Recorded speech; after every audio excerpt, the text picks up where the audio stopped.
A gente sabe, por exemplo, quando a gente está com o microbioma intestinal alterado, desequilibrado, quando está com desbiose intestinal, a gente tem mais problema de aprendizagem, não consegue aprender tão bem e aumenta a dor também no nosso corpo. Então, por isso que é importante você modular o sistema imune, acabar com a desbiose intestinal para poder melhorar essas situações.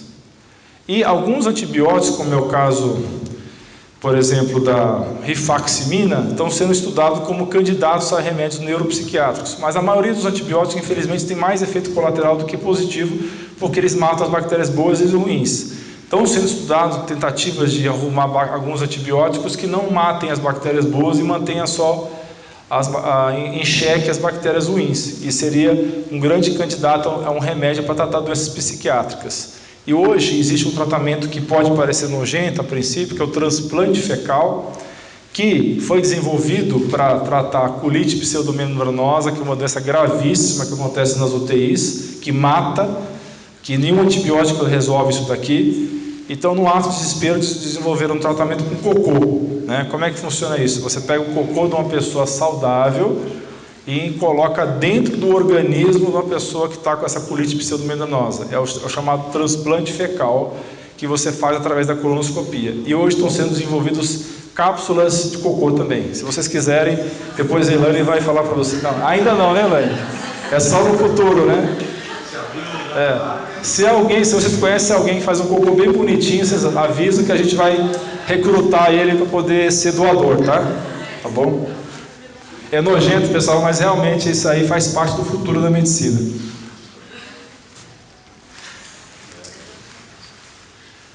Então, eu vou falar rapidamente que desbiose é um desequilíbrio da flora intestinal que tem no seu corpo, levando a doença. Tem vários tipos de desbiose, uma delas é o SIBO, mas eu não vou ter tempo de discutir sobre SIBO, talvez seja tema de uma próxima palestra. Mudanças no microbioma levam a alterações na barreira intestinal, níveis aumentados de lipolissacarídeo, que vai levar a aumento de toxina no sangue e também obesidade. Uma das grandes causas de obesidade que não melhora, aquela pessoa que come 500 calorias por dia e não emagrece, é o microbioma intestinal alterado. E alterações de desbiose podem levar a disfunção cognitiva e Alzheimer. Uma das causas do Alzheimer hoje é a desbiose, tanto que está no livro do Dale Bredesen. Quem quiser ler esse livro é fantástico. No livro dele, uma das coisas que ele preconiza é a regulação do intestino para evitar a desbiose.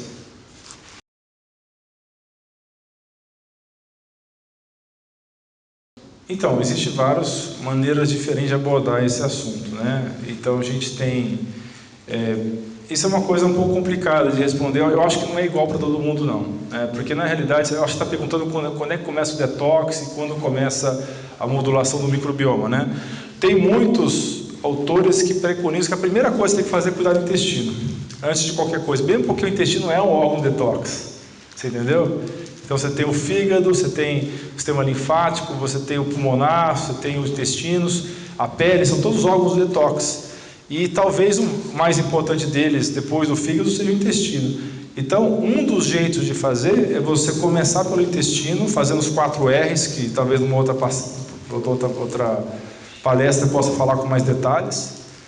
E, porque tem também uma coisa, dependendo do detox que você escolhe, às vezes ele pode ser muito agressivo, o paciente está meio debilitado. Tem detox que são mais suaves, que é o caso da homeopatia homotoxicológica. Mas tem alguns detox que pode ser agressivo, dependendo do jeito que você fizer. Tá? Então, você pode começar um detox, ou começar com uma modulação do microbioma. São 2 jeitos de abordar o paciente, que eu acho que são os 2 primeiros passos, que não necessariamente um vem antes do outro, vai depender muito de cada caso.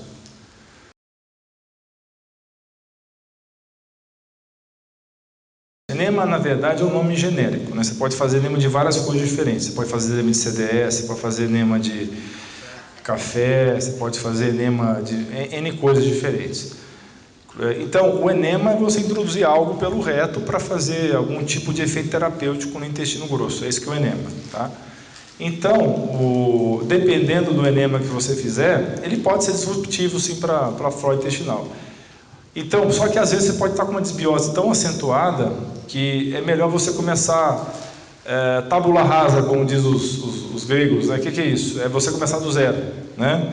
Então você dá uma limpada, tirar o excesso de micro-organismo que ali está muito desequilibrado, para depois você entrar com um processo de prebiótico, probiótico, simbiótico, para repor aquela flora intestinal. Realmente, dependendo do esquema que você faz, especialmente o enema de CDS, ele vai dar uma certa desbiose sim, mas é uma desbiose direcionada, vamos dizer. Como usar um antibiótico? Você está causando um problema inicial para depois levar a uma solução, né? Você está criando um certo desequilíbrio guiado, vamos dizer assim, tá?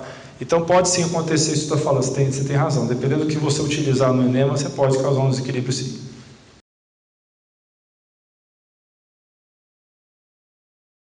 Porque a gente tem toda uma situação atual que os alimentos industrializados não apenas são, em geral, tem muito pouca fibra, porque são alimentos que foram processados, e nesse processo de refino foi retirada a fibra, né? Então esse é um problema muito sério do alimento processado, mas não é só isso, né? Todas as substâncias químicas que são adicionadas para aumentar o tempo de prateleira, eles têm efeito tanto de xenobiótico no nosso corpo, eles vão alterar o funcionamento do microbioma intestinal, vão matar algumas bactérias boas e vão favorecer algumas bactérias ruins. Então é uma coisa bem mais abrangente mesmo do que simplesmente falar, isso aqui é natural, isso aqui não é natural. É uma questão de falta de fibra e uma série de substâncias conservantes, espessantes, aromatizantes, corantes que estão ali nesse alimento processado, que vão atuar como xenobióticos, que do grego significa estrangeiro, né? São coisas estranhas ao organismo que vão causar disruptura no funcionamento dessas bactérias intestinais, e elas não vão produzir os mesmos metabólitos que eu estava começando a falar na outra apresentação, que é aqueles metabólitos que vão influenciar positivamente o funcionamento do intestino e também do cérebro.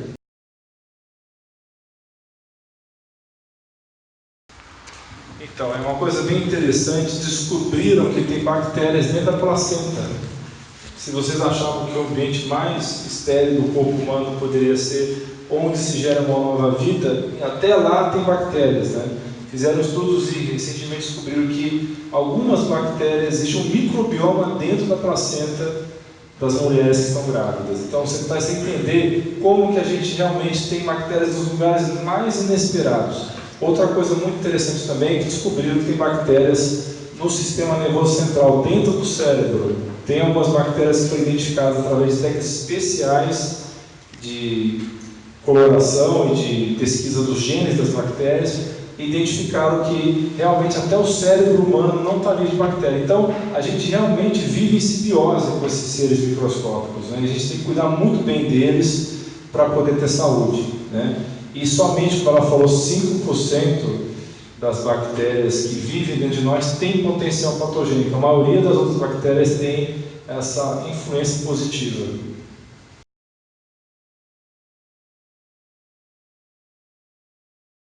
Então, existem duas linhas de pensamento a respeito do kefir. Tá? Existem os grandes defensores do kefir e tem as pessoas que também muito inteligentes que defendem que essas populações não são padronizadas, entendeu?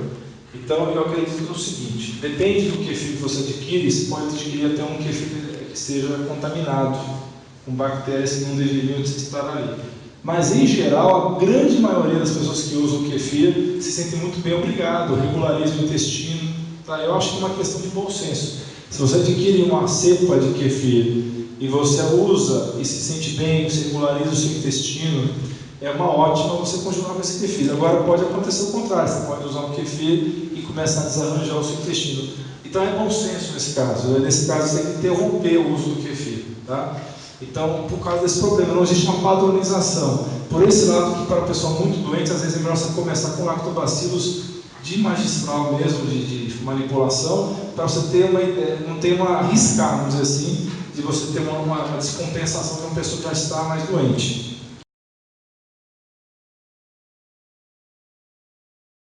Porque assim, tem bactérias que, eles sabem, quando você passa tantos bilhões de unidades com uma dor de colônia, você sabe que boa parte das bactérias não vai sobreviver ao ácido do estômago. Tá? Isso acontece na nossa alimentação diária. Como é que a gente tem bactéria no intestino se a gente tem um ácido no estômago que mata a maioria delas? Porque alguma parte sobrevive. Né? Então tem dois jeitos de lidar com isso. Um é como se fosse aquela guerra que você manda, lembra da Segunda Grande Guerra, que teve o ataque lá na praia da Normandia, que morreu 90% do povo, chegava lá morria, mas sobrou uns 10% que conseguiu entrar, né, dentro da França, né, pelas praias da Normandia. Então é mais ou menos isso. Você toma uma pancada de probiótico, a maioria vai morrer no estômago e uma parte vai sobreviver e vai para o delgado e grosso, tá?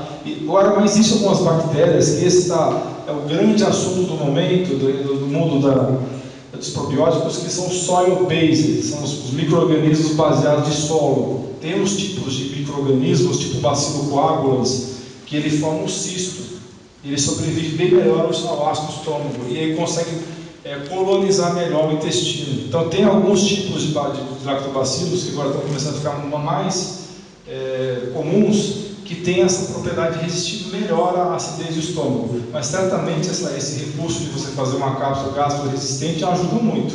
Até mesmo o lactobacilo morto tem efeito, tá, no organismo. Existem estudos mostrando isso. Porque existe toda uma discussão que a maioria dos lactobacilos no mercado, principalmente aqueles de iogurte, né, até ficar na prateleira, até chegar na sua casa, até você comer, vai morrer a maioria. E isso é verdade. Agora, tem estudos mostrando que até o cadáver, entre aspas, do lactobacilo tem efeito positivo no organismo, tá? Ele modula aquelas substâncias que tem naquele lactobacilo que não está vivo ainda, modula a flora intestinal, tá? Não se sabe exatamente os mecanismos que isso acontece, mas que tem um efeito positivo também. Óbvio que é muito melhor você estar adquirindo e consumindo um lactobacilo vivo. Sim. Mas até mesmo aquele que não está vivo tem um efeito terapêutico.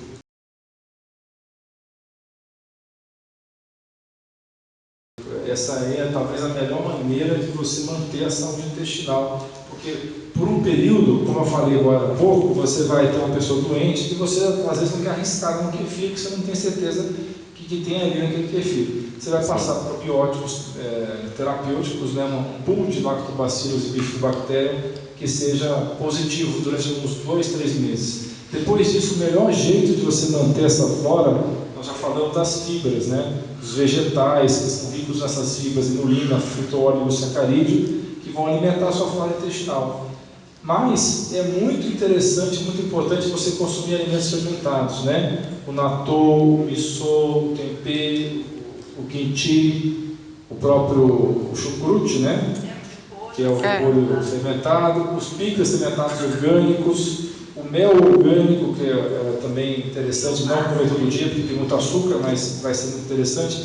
O vinagre de maçã também é um produto fermentado. Então, isso que você falou é fundamental, realmente. Essa não era o foco da aula que eu estava dando agora há pouco, mas realmente é muito importante que você consuma alimentos fermentados. Todas as culturas tradicionais antigas tinham algum alimento fermentado. Aqui mesmo no Brasil, vocês devem ter estudado na escola, vocês lembram que os índios mascavam, né, mandioca, né, e fazia aquela bebida fermentada de mandioca, né? Nos Balcãs, o kefir vem dos Balcãs, né? O kimchi vem da Coreia, né? O natto vem do Japão. Então todas as culturas têm um alimento fermentado, né? E que tem até evidências hoje, então, que tem evidências que esses lactobacilos, esses alimentos fermentados, têm ação anticâncer, né? Ação anti-inflamatória. Então, realmente, isso é o futuro. A gente só está arranhando a superfície disso ainda, porque a complexidade desse assunto é enorme. A gente tem um punhado de cepas aí disponíveis para manipulação. Uma vez eu lembro que eu estudei, fiquei super animado, assim, falei, vou resolver todos os problemas dos pacientes com litíase agora. Tem uma cepa de bactéria que previne hipercalciúria, porque a bactéria come lá, hiperoxalúria, ela come oxalato, né? Acontece que a gente não conseguia manipular no Brasil ainda essa bactéria, né? Fiquei a ver navios. Então, a gente ainda está arranhando nesse assunto ainda, entendeu? Tem muitos anos de pesquisa ainda, e certamente a gente vai ter pools de lactobacilos muito avançados daqui a 20 anos que vão fazer vergonha do que a gente tem hoje no mercado, porque esse é um assunto que está evoluindo muito ainda. Por exemplo, tem a metformina, que é o remédio que vocês conhecem como glifage. O principal mecanismo de ação do glifage é modular uma bactéria chamada Akkermansia mucinifila. Essa bactéria cria um muco no intestino e ela é a principal efeito terapêutico. Por que a metformina baixa o açúcar do sangue? O principal mecanismo dela é aumentando a população dessa bactéria chamada Akkermansia. Tá? Então essa cremância aumenta a produção dela, aumenta esse muco e você reduz a absorção de açúcar, reduz a produção de açúcar. Então, você vê qual é o poder dessas bactérias, né? Então, tratando doenças psiquiátricas, como eu estava falando na aula, né? Com algumas bactérias, como é o caso do Reuteri, né? O Lactobacillus reuteri está sendo utilizado para algumas doenças psiquiátricas. Então, isso é um assunto que está começando ainda, mas que tem muito potencial no futuro. Mais alguma pergunta, pessoal? O Yakult o Yakult é o primo pobre né? O problema do Yakult é que realmente é uma cepa só, né? Que eles têm lá, que é até patenteada, né? Pelo pessoal, né? O caso Shirota, né? E não vai ser ruim não, tá? Mas tem coisa bem melhor no mercado já do que o agora, se você mas certamente é melhor você consumir um alimento fermentado do que o Yakult. Ainda mais porque tem açúcar ali, outras coisas que não são muito favoráveis, né?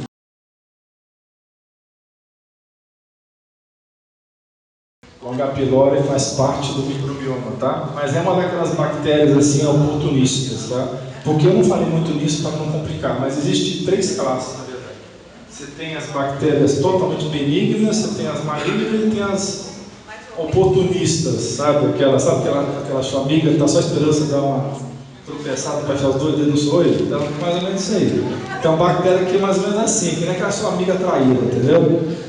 Então, essa bactéria, é o caso, por exemplo, do H. pylori, é o caso da Cândida, né? A Cândida é um fungo que ele é normal no intestino. Só que se você comer muito açúcar, se você tomar muito antibiótico, se você comer muito alimento processado, tudo, você aumenta demais a população de Cândida, ela põe as asinhas para fora, né? Começa, agora eu que manda aqui sou eu. Aí começa a proliferar demais e começa a te ferrar, entendeu? Então tem bactéria, essa que você falou é verdade, e o H. pylori faz parte da flora.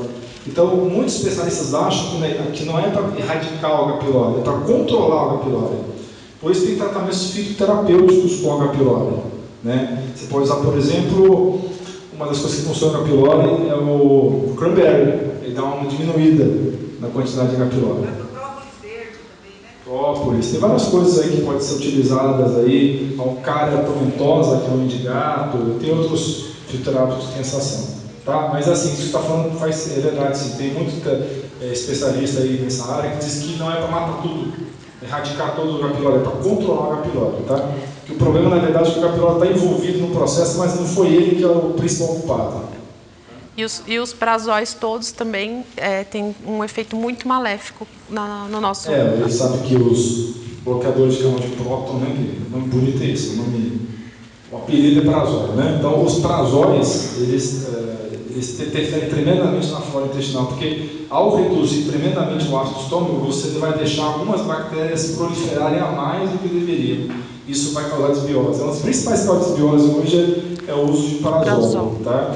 Que é eu não sei por que esse pessoal gosta tanto de prazol, eu não sei tanto que eles são tão apaixonados por isso, porque não cura refluxo, tá? Não.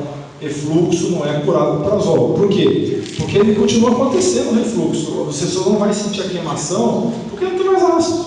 Só que Deus colocou ácido no estômago por uma razão. Não foi para te ferrar, foi para você digerir os alimentos. Então o problema do refluxo é a válvula do esôfago não está funcionando. Por razões funcionais ou anatômicas. Ou você tem que fazer uma cirurgia ou você tem que corrigir funcionalmente isso. Então a prazol não vai resolver. Prazol foi inventado para cuidar de úlcera, para sarar a úlcera, não foi para refluxo.